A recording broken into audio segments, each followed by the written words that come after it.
ஆப்கி அதாலத்ல film ஸ்டாரா இருந்து மகா மண்டலேஸ்வரான மம்தா குல்கர்னி மீது உள்ள குற்றச்சாட்டு.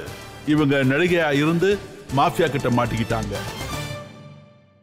நீங்க சொல்லி இருக்கீங்க, அதாவது தாவூத் கூட எந்த தொடர்பும் இல்லைன்னு. ஆனா ஃபேக்ட் என்ன? ஹார்ட் ஃபேக்டை நான் சொல்றேன். உங்க மேல ட்ரக் மாஃபியாவோட இன்வால்வ் ஆன குற்றச்சாட்டு இருக்கு. கென்யால கேஸ் நடந்துச்சு. மும்பை போலீஸ் உங்க மேல கேஸ் போட்டாங்க, வழக்கும் நடந்துச்சு. நான் பெயிலபிள் வாரண்ட் இஷ்யூ பண்ணாங்க.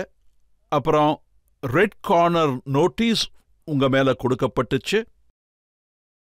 உங்க பிளாட், உங்களோட சொத்து எல்லாத்தையுமே ஜப்தி பண்ணிட்டாங்க. இப்போ நீங்க யார் மேல வேணும்னாலும் எந்த பழி வேணாலும் சுமத்தலாம். இப்போ யாராலையாவது எந்த பழியில இருந்து தப்பிக்க முடிஞ்சதா? சீதா தாயாலே முடியலையே. அவங்க தவம் பண்ணி அவங்க அக்னி பரீட்சை எல்லாம் கொடுத்தாங்க. அப்புறம் ஒரு துணி துவைக்கிறவரு, அத பாத்தீங்கன்னா அவரு பேச்ச கேட்டு அவங்க மறுபடியும் வனவாசத்துக்கு போக வேண்டிய நிலைமை ஏற்பட்டுச்சு. எதுக்காக அவங்க அப்படி? ஆனா அவங்க அந்த மாதிரி கிடையாது. இந்த பழியெல்லாம் அவங்க மேல சுமத்தினதுக்கு காரணம் விக்கி கோஸ்வாமியோட உங்களுக்கு நெருக்கமான பழக்கம் இருந்துச்சு. இல்ல, அதுதான் நான் சொல்ல வரேன். 97ல அவருக்கு அகைன்ஸ்டா கேஸ் வந்தது. மும்பை போலீஸ் போட்டாங்க. அவருக்கு எதிரா சொல்லுங்க. ஜாம்பியா போலீஸ் கேஸ் போட்டாங்க. சவுத் ஆப்பிரிக்கா போலீஸ் கேஸ் போட்டாங்க. அவரு ஜெயில இருந்தாரு. இந்த விக்கி கோசாமி இருக்காருல்ல, கென்யால அவரோட சவுத் ஆப்பிரிக்கால நிறைய ஷூட்டிங் நடந்துச்சு. கேசினோஸ்ல, பிரைவேட் ஜெட்ஸ்ல. ஆனா அவர் 15 வருஷம் துபாய் ஜெயில இருந்தாரு ஏதோ கேஸ்ல. அப்புறம் 96ல இண்டஸ்ட்ரி ஃபுல்லா அவரை சந்திச்சாங்க. அங்க போய் அவரை சந்திச்ச கடைசி பொண்ணு நான் தான். அப்புறம் அந்த சமயத்துல என்னுடைய செக்ரட்டரியும் சேஞ்ச் ஆயிட்டாங்க. செக்ரட்டரி சேஞ்ச் ஆனதுக்கு அப்புறம் அவர் மூலமா என்னை காண்டாக்ட் பண்ணாரு. அவரு பேசும்போது எனக்கு ரொம்ப நல்லா இருந்துச்சு. ஏன்னா என்னோட கோஸ்டார்ஸ் ஏற்கனவே அவர் கூட ஒர்க் பண்ணிருக்காங்க. நான் உங்ககிட்ட கேட்டேன், இந்த விக்கி கோசாமி யாருன்னு உங்களுக்கு தெரியுமான்னு கேட்டேன். அதுக்கு அப்ப அவங்க என்ன சொன்னாங்கன்னா, நிறைய சொன்னாங்க. அப்புறம் ஒரு 10 நாள் கழிச்சு நான் விக்கி கோசாமிய மீட் பண்ணேன். அப்புறம் நான் பாம்பேக்கு வந்ததுக்கு அப்புறம் அவருடைய ஒரு ஹோட்டல் ஒன்னு ஓபன் பண்ணாங்க. பாலிவுட்ல எல்லாரும் அங்க போனாங்க. எல்லாரும் பாலிவுட் செலிபிரிட்டிஸ். அவங்க பேரை நான் சொல்லல. எல்லாரும் அங்க போனாங்க, என்ன தவிர. ஏன்னா நான் ஷூட்டிங்ல பிஸியா இருந்தேன். என்னால போக முடியல. அன்னைக்கு ராத்திரி தான் அவரோட ஹோட்டல் ஓப்பனிங் இருந்துச்சு. அவரு துபாயில அரெஸ்ட் ஆயிட்டாரு. அப்புறம் அவர் அங்கிருந்து ஃபோன் பண்ணாரு. அவரை சாலிட்டரி கன்ஃபைன்மெண்ட்ல வச்சிருந்தாங்க. அவரு உள்ள இருந்து எனக்கு ஃபோன் பண்ணாரு. அப்புறம் ஃபர்ஸ்ட் டைம் அவர் ஃபோன் வந்தது நான் கட் பண்ணிட்டேன். அப்புறம் அவர் திரும்பவும் எனக்கு ஃபோன் பண்ணாரு, நான் கட் பண்ணிட்டேன். நான் ஃபோன் அட்டன் பண்ணி எஸ் வீக்ஸ். அவர் என்ன சொன்னாருன்னா, this is my last call mumps. நான் உயிரோட இருப்பேனா இல்ல செத்து போயிடுவேனான்னு எனக்கே தெரியாது. என்ன சாலிட்டரி கன்ஃபைன்ல அதுக்குள்ள போட்டுட்டாங்க. நான் கேட்டேன், உங்களுக்கு என்கிட்ட இருந்து என்ன வேணும்னு. ஏன்னா உன்கிட்ட எனக்கு இறுதியா லாஸ்ட் டைம் பேச விரும்புறேன்னு சொல்லி அழ ஆரம்பிச்சிட்டாரு. அப்புறம் நான் என்ன சொன்னேன்னா, என்னால இப்போதைக்கு எதுவும் பண்ண முடியாதுன்னு சொன்னேன். உன்னை ஹேங் பண்ணுவாங்களோ இல்லையோ, இல்ல நீ சாவியோ இல்லையோ, சோ நான் போய் என் குரு கிட்ட பேசுறேன்னு சொன்னேன். அப்புறம் நான் வண்டியை எடுத்துட்டு ககன்கிரி மகாராஜாவை சந்திக்க போனேன். ராத்திரி தனியா ஊஞ்சல்ல உட்காந்துட்டு இருந்தேன். அவரு பாத்தீங்கன்னா சமாதியில உட்காந்துட்டு இருந்தாரு. அப்புறம் நான் அவர்கிட்ட கேட்டேன். அப்புறம் அவர் ஒரு பெரிய துறவி. அவருக்கு சொல்ல வேண்டிய அவசியமே இல்ல. நான் ஒரு லைன் தான் சொன்னேன். அவரோட ஃபோன் வந்துச்சு. அந்த நேரத்துல அவருக்கு என்ன சொல்லணும்னு, அவர் இந்த ப்ராப்ளத்துல இருந்து வெளியில வருவார்னு சொன்னாரு. அவருக்கு கொஞ்சம் டைம் இருக்குன்னு சொன்னாரு. அவருக்கு 12-15 வருஷம் பாக்கி இருக்குன்னு சொன்னாரு. அந்த நேரத்துல நான் சொன்ன மாதிரி, அந்த நேரத்துல நவராத்திரி பூஜை வச்சிருக்கேன்னு நான் சொன்னேன். பிரசிடென்ட் ஹோட்டலுக்கு போலாமான்னு சொன்னாங்க. அந்த நேரத்துல என்னுடைய கான்சென்ட்ரேஷன் டைவர்ட் ஆகி இருந்துச்சு. அந்த நேரத்துல குரு சொன்னாரு, அந்த நேரத்துல நீ வந்து என்ன பாருன்னு என்ன சொன்னாரு. நான் சொன்னேன் ஓகே. நான் சொன்ன வந்தது என்னன்னா, அந்த நேரத்துல எங்க அம்மா இறந்துட்டாங்க. அம்மா இறந்தப்போ அந்த நேரத்துல நான் ரொம்ப தனிமையா ஃபீல் பண்ணேன். அப்புறம் இவர் ஃபோன்ல ஏதோ இவராது நம்ம கூட ஃபோன்ல இருக்காருன்னு நினைச்சு அவரை போய் பார்த்துட்டு வரலான்னு நினைச்சேன். அவரு ஜெயில இருக்காரு. உயிரோட இருப்பாரான்னு தெரியல. ஆனாலும் நான் அவரை பார்க்க போனேன். நான் அவரை அங்க சந்திக்க போனேன். சந்திக்க போனதுக்கு அப்புறம் அவர் எனக்கு வாக்கு கொடுத்தாரு. நீ எந்த ஷேக்குகிட்டயும் போக மாட்டேன்னு எனக்கு வாக்கு கொடுன்னு சொன்னாரு. நான் ஏன்னு கேட்டேன். ஏன்னா அவங்க உன்னை பார்த்தா விட மாட்டாங்கன்னு சொன்னாரு. அப்போ நான் என்ன சொன்னேன்னா, என்கிட்ட ஒரே ஒரு வழிதான் இருக்கு. அது அந்த ஈஸ்வரனுடைய பக்தி. அத நான் 12 வருஷம் பிரம்மச்சாரிய விரதத்தை ஏத்துக்கிட்டு பண்ணேன். அப்புறம் என்னுடைய 12 வருஷ பிரம்மச்சாரிய விரதத்துல என்னுடைய குண்டலினி சக்தி விழிப்புணர்வு அடைஞ்சது. 7 சக்கரங்கள் இருக்கு. 7 சக்கரங்களுக்கு ஒரு கடவுள் இருக்காரு. அந்த மாதிரி ஒவ்வொரு கடவுளும் என்ன சோதிச்சாங்க, கடுமையா சோதிச்சாங்க. அப்பதான் குண்டலினி சக்தி எனக்கு கிடைச்சது. அதுக்கப்புறம் தான் நான் இங்க வந்தேன். அதுக்கப்புறம் இதுக்கு நடுவுல 2012-13 கும்பமேளா நடந்துச்சு. அதே பிரயாக்ராஜ்க்கு நான் வந்தேன் 12-13. அப்புறம் அது மிஸ் ஆயிடுச்சு. மிஸ் ஆனதும் நான் பிரயாக்கு வந்தேன் என்னுடைய தவத்தால. பாருங்க மம்தாஜி, நீங்க எந்த ஆள் கூட 10 நாள் பழகினீங்களோ சொல்லுங்க, அவர் உங்களுக்கு 2 தடவை ஃபோன் பண்ணாரு. அதுவும் ஜெயில இருந்து, அதுவும் ட்ரக் கேஸ்ல ஜெயில பார்க்கதான் போனேன். இப்படி யாராவது ஒருத்தர் சந்திக்க போவாங்களா? இல்ல.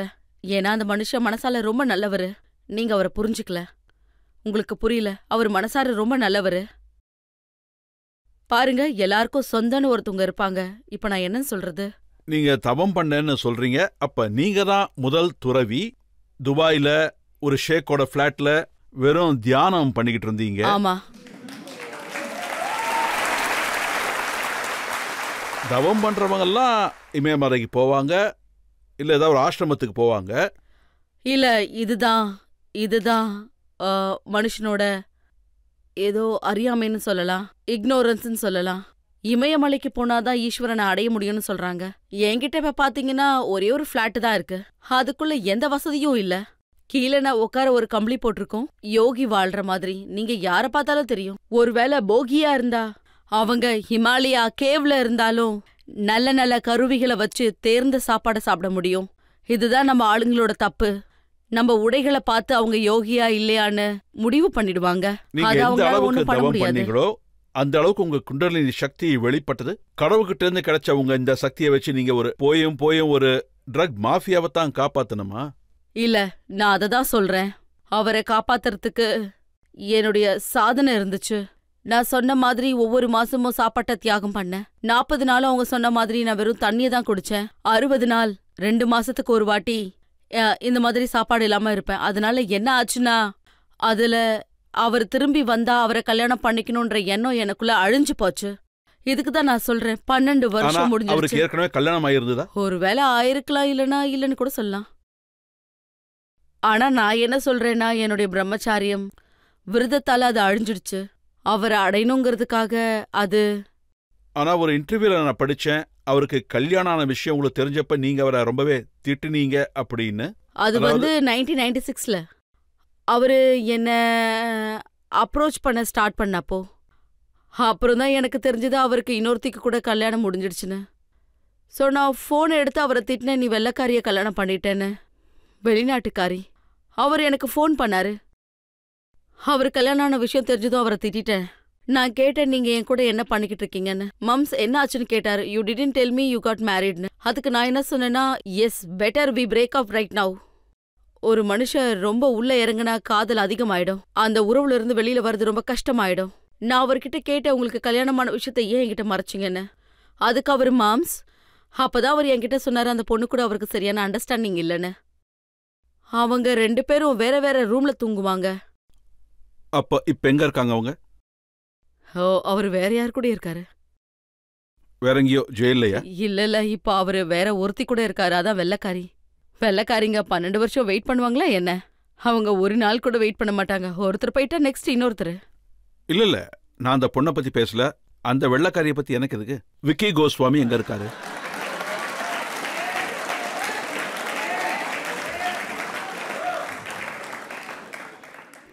அவர் இப்போ அமெரிக்கா ஜெயில இருக்காரு. என்ன நடந்துச்சுன்னா, 2013ல அவர் வெளியில வந்து நேரா கென்யாக்கு போனாரு. என்ன அவர் சந்திக்க வரல. அப்புறம் 2-3 வருஷம் அவர் ரொம்ப பிஸியா இருந்தாரு. 2-3 வருஷம் பிஸியா தான் இருந்தாரு. அப்படின்னா நீங்க அவரை வெளியே கொண்டு வர மறுபடியும் தவம் பண்ண மாட்டீங்களா? இல்ல, நான் சொல்றதை நீங்க முழுசா கேளுங்க. 2-3 வருஷம் அவரு சாதாரணமான வாழ்க்கைய வாழ்ந்துட்டு இருந்தாரு. அங்கேயும் அவருக்கு செட் ஆகல. அவர் திரும்ப வருவாரா இல்லையான்னு எனக்கு தெரியாது. இப்போ நான் அவருடைய கர்மாக்கை விட்டுட்டேன். எல்லாம் அவர் முடிவு பண்ண விட்டுட்டேன். அவர் என்னை பார்க்க வந்திருக்கணும். பாத்தீங்கன்னா, ராவணன் சீத்தைய தூக்கிட்டு போனாரு. அவருடைய தம்பி விபீஷணன் விபீஷனோட சேர்ந்து எத்தனையோ பேர் சொன்னாங்க சீதாமாவை அனுப்பிடுங்கன்னு, சீதாமாவை அனுப்புங்கன்னு. ஆனா ராவணன் விபீஷனோட பேச்சும் கேட்கல. அப்புறம் இப்படிதான் நடக்கும். அவர் என்ன கர்மா பண்ணாரோ அதுக்குதான் பலன் கிடைக்கும். இல்ல அது என்ன, திரும்பவும் அமெரிக்காக்கு போனாரு. அப்புறம் 2016 என் மேல கேஸ் விழுந்தப்போ 2016, 17, 18, 19, 20 நான் மறுபடியும் தவம் பண்ண ஆரம்பிச்சிட்டேன். இந்த வாட்டி நான் என் மேல விழுந்த கேஸுக்காக பண்ணேன். அப்புறம் 2017 அமித்ஷாவுக்கும் மோடிஜிக்கும் நான் ஒரு கடிதம் எழுதினேன். அதுல என்ன எழுதினேன்னா, நான் அப்புறமா அதை வெளியே கொண்டு வரேன், கண்டிப்பா ரிலீஸ் பண்ணுவேன். நான் அவங்க கிட்ட ஓப்பனா சொன்னேன், நான் தவத்தை தவிர வேற எதுவுமே பண்ணலன்னு. அப்புறம் இந்த பழியை என் மேல சுமத்துனாங்கல்ல அந்த ஏசிபி கமிஷனர், அது தப்புன்னு நான் 2016 ஒரு லெட்டர் எழுதினேன். அதை நான் உங்களுக்காக ரிலீஸ் பண்றேன். அதுல நான் என்ன எழுதுனேன்னு கூட நீங்க பாருங்க. நீங்களே உங்க வாயால என்ன எழுதினீங்கன்னு பப்ளிக் கிட்ட சொல்லுங்க. இல்ல, ரொம்ப விரிவா எழுதியிருக்கேன். நான் இத்தனை வருஷம் தவம் பண்ணியிருக்கேன். அப்புறம் நான் இந்த ட்ரக்ஸ்குள்ள யார் போக விரும்புவா? காசுக்காகத்தான் யாராவது ட்ரக்ஸ்குள்ள போவாங்க. பாலிவுட்ல ஒரு ஆளு ஒரு நாளைக்கு 10 லட்சம் சம்பாதிக்கும் போது என்னுடைய 3 அப்பார்ட்மெண்ட்ஸ் பாழடைஞ்சு போனதை நான் பார்த்திருக்கேன். ஆனா நான் அங்க போல 25 வருஷமா. அது நஷ்டமானாலும் என்ன ஆனாலும் நான் அதை பார்க்க போவே இல்ல. நான் ட்ரக்ஸுக்கு போவேனா? ஒரு ட்ரக்ஸுக்கு போனா எதுக்கு போவாங்க? காசுக்காக தானே, சொல்லுங்க. இப்ப ஒரே ரூம்ல தனியா இருக்கேன். அதுக்காக நீங்க வருத்தப்படுறீங்களா? அதாவது ஒரு தப்பான ஆள் கூட நீங்க சகவாசம் வச்சுக்கிட்டதுனால மிகப்பெரிய பிரச்சனைகளை எதிர்கொள்ள வேண்டி வந்ததா? அதனால தான் இவ்வளவு துன்பத்தை அனுபவிக்கிறீங்க?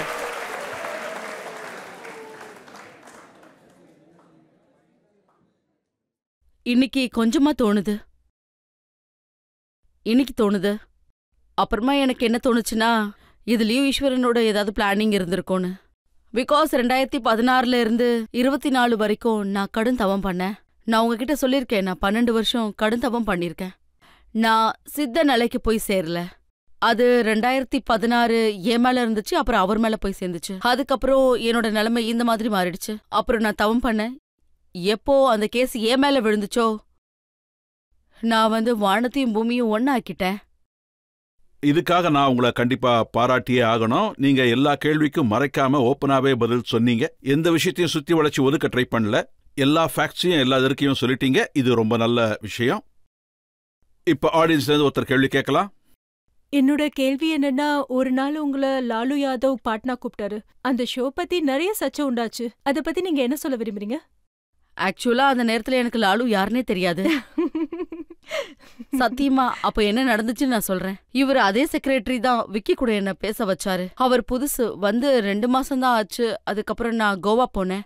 அங்க கார்னிவல் ஃபங்க்ஷனுக்கு சீஃப் கெஸ்டுக்கு போனேன். அப்புறம் அங்கிருந்து அவர் எனக்கு ஃபோன் பண்ணாரு, மம்தா இப்போ நீ அங்கிருந்து பீகார் ஸ்டேட்டுக்கு போகணும்ட்டு. அப்புறம் நானும் சரின்னு சொல்லி எதுக்குன்னு கேட்டேன். அங்க ஒரு ஷோ இருக்குன்னு சொல்லி கணேஷ் ஷேக்கடே, அவர் ஒரு கோரியோகிராஃபர், என் கூட வந்தாரு. நாங்க ஒரு 10 டான்சர்ஸ், அப்புறம் என்னுடைய ட்ரெஸ் கோரியோகிராஃபரும், மேக்கப் மேனும் இருந்தாங்க, ஹேர் ட்ரெஸ்ஸரும் இருந்தாங்க. நாங்க ஃப்ளைட்ல போனோம்.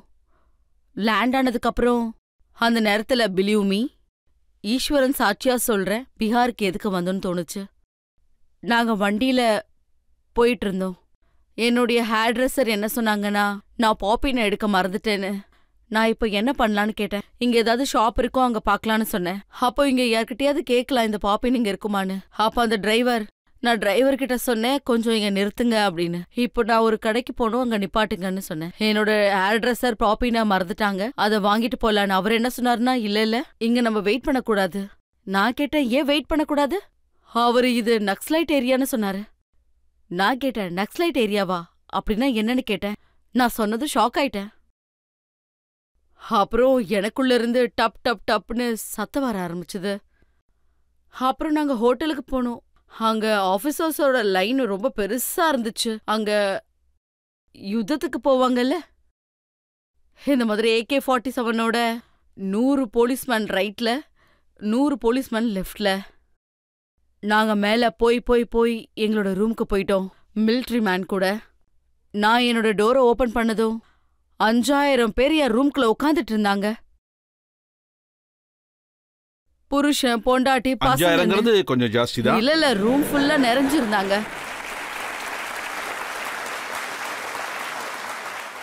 இல்ல 1000 பேர் கண்டிப்பா இருப்பாங்க. எத்தனை பேர்னு கரெக்டா சொல்ல முடியாது. ரூம் ஃபுல்லா ஆளுங்களா நின்று இருந்தாங்க. கொஞ்சம் கூட அங்க இடமே இல்ல. அதாவது எல்லாருமே உங்க ரூம்குள்ள இருந்திருக்காங்க. என் ரூம்ல தான் இருந்தாங்க. அதுக்கப்புறம் 1 மணி நேரம் கழிச்சு உங்களோட ஷோ ரெடின்னு ஃபோன் வருது. நான் கணேஷ் டான்சர்ஸ் எல்லாரும் அங்க போய் சேரும்போது ட்ரெஸ்ஸிங் ரூம்ல இன்னும் நிறைய பேரு, அதாவது 10,000 பேருக்கு மேல.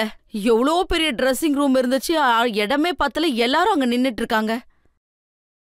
டான்சர்ஸ் எல்லாம் என் பக்கத்துல வந்துட்டாங்க. கோரியோகிராஃபர் கணேஷ் கூட என்கிட்ட வந்துட்டாரு. மம்தாஜி நாம என்ன பண்றதுன்னு. அப்புறம் நாங்க எல்லாரும் ட்ராக் பேண்ட்ஸ்ல இருந்தோம். அப்புறம் நாங்க டான்ஸ் ஆடணும். புடவைய கட்டிட்டு மூஞ்ச மூடிட்டு டான்ஸ் ஆடணும். அப்புறம் நான் ஒன்னு சொன்னேன், நாம இதே ட்ராக் பேண்ட்ஸோட டான்ஸ் ஆடலாம். யாராலையும் ட்ரெஸ் மாத்த முடியாது, ஏன்னா ட்ரெஸ் மாத்ததுக்கு இடமே இல்ல. அப்புறம் நாங்க உடனே ஸ்டேஜுக்கு போய் back to back we did one after another. அப்புறம் டான்சர்ஸ் எல்லாரும் என்னோட ரூம்ல உட்காந்துட்டு இருந்தாங்க. நான் நெக்ஸ்ட் டே மார்னிங் ஃபிளைட் ஏறதுக்காக உட்காந்துட்டு இருந்தோம். காலையில 7 மணிக்கு. எல்லா டான்ஸரும் என்னை சுத்தி தான் இருந்தாங்க. யாரும் வெளியில போக விரும்பல. சுத்தி அவ்வளோ செக்யூரிட்டி. எல்லாரும் என்ன சுத்தி தான் உட்காந்துட்டு இருந்தாங்க. என்ன இங்க வந்து மாட்டிக்கிட்டோன்னு ரொம்ப பயந்தாங்க. நான் உடனே என்னோட செக்யூரிட்டிக்கு ஃபோன் பண்ணேன்.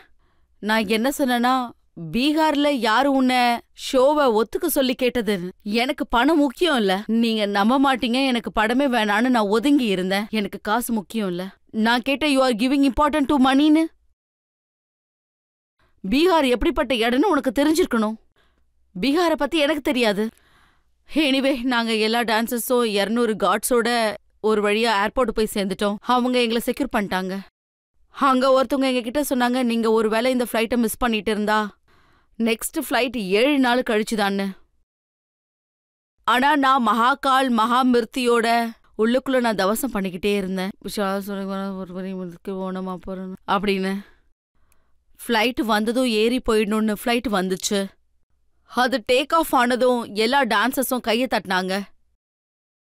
நீங்க எப்படியோ தப்பிச்சிட்டீங்கன்னு. தப்பிச்சிட்டோம். ஒரு வழியா பாம்பேக்கு வந்துட்டோம். 10 நாள் கழிச்சு இந்த நியூஸ்லாம் நியூஸ் பேப்பர்ல வருது. லாலு பிரசாத், இந்த பிரசாத், அந்த பிரசாத்னு. அப்புறம் லாலு பிரசாத் கூட பாவம் அவர் யாருன்னே எனக்கு தெரியாது. அவரும் அனௌன்ஸ் பண்ணாரு, பாவம் இந்த பொண்ணு மம்தா யாரு, அந்த பொண்ணோட பேரை ஏன் இப்படி இழுக்கிறாங்கன்னு, அவளுக்கு நான் ராஜ்யசபா சீட்டு கொடுக்க போறேன்னு சொன்னாரு. அப்புறம் பிரஸ் எல்லாரும் வந்து என்கிட்ட கேட்க ஆரம்பிச்சுட்டாங்க, அப்புறம் மம்தாஜி லாலு யாரு? அவர் பீகார் சீஃப் மினிஸ்டர்னு சொன்னாங்க. நான் சொன்னேன், இங்க பாருங்க, இல்ல அவரு உங்களுக்கு ராஜ்யசபா சீட்டு கொடுக்கறேன்னு சொல்லிருக்காரு. அப்புறம் உங்களுக்கு வண்டி கிடைக்குமாமே. நான் சொன்னேன், இங்க பாருங்க, நாங்க எப்படியோ அங்கிருந்து தப்பிச்சு ஓடி வந்திருக்கோம். எங்களுக்கு இது எதுவுமே வேணாம். அப்புறம் நான் என்ன சொன்னேன்னா, எனக்கு பாலிவுட் பாலிடிக்ஸே புரியல. அப்போ எப்படி நான் டைரக்ட் பாலிடிக்ஸ்குள்ள போக முடியும்னு, இந்த லாலு பிரசாத் யாருன்னு எனக்கு புரியலன்னு சொன்னேன். இப்பவும் உங்க முடிவு இதுதானா? நீங்க அரசியலுக்கு போக மாட்டீங்களா? கண்டிப்பா இல்ல. இல்ல பீகார்ல இல்ல, வேற எங்கேயாவது? இப்போ வரைக்கும் எனக்குள்ள அந்த மாதிரி எந்த எண்ணமும் இல்ல. இப்பதான் நான் மகா மண்டலேஸ்வர அடைஞ்சிருக்கேன். இதுதான் நான் முழுமையா நிறைவேற்ற போறேன். ஒருவேளை இது இல்லைன்னா, அதாவது திருப்பி வாங்கிட்டாங்கன்னா? இங்க பாருங்க, நீங்க சொல்றது எப்படி இருக்குன்னா, அர்ஜுனரை நாம மா மண்டலேஸ்வரர் ஆக்கலனா அவரு அம்பு விடுறத விட்டுருவாரா, இல்ல அவரோட சக்தி தான் குறைஞ்சிடுமா?